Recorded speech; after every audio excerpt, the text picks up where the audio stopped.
On the shutdown.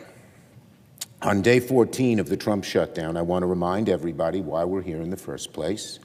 Democrats have made it very clear, day in, day out, we want to open the government and have a serious negotiation to fix the health care premium crisis that is set to wallop the American people.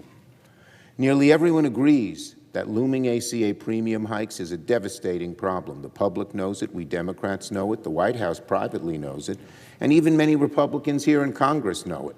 They admit it. And yet, Republicans remain dug in and insist there's nothing to negotiate when it comes to health care, that they won't even sit down and talk with Democrats about it. That makes no sense. That's not the way we always get our CRs done. The Republican leader has now scheduled 7 votes on the Republican partisan CR, and it has failed to secure enough votes to pass this chamber each time. That means, like it or not, the Republican leader needs to work with Democrats in a bipartisan way to reopen the government, just as we did when we passed 13 CRs when I was Majority Leader.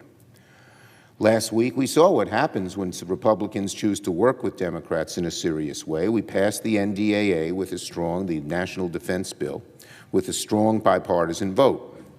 We need the same enthusiasm from Republicans that we saw in the NDA here in the health care issue.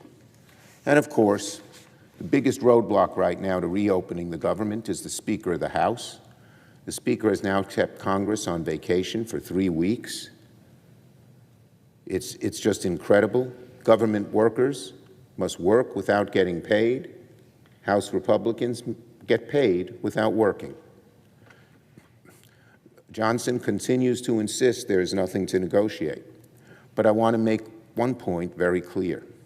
Republican leaders can say all they want, there's nothing to negotiate.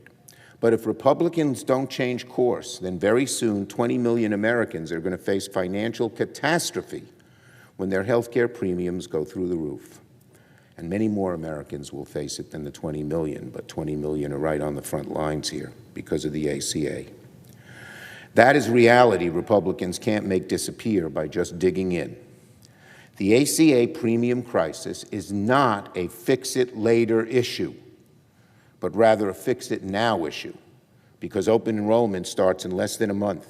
And window shopping has already begun in several states where people have the awful choice.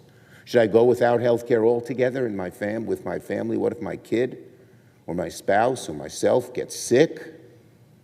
Or should I cut back on almost everything else because I need to pay huge increases in my health care insurance? So Republicans may think they can dig in until the next ice age, but a fork in the road is coming their way whether they like it or not. Either work with Democrats to fix ACA premiums or sit by as 20 million Americans pay thousands of dollars more out of pocket.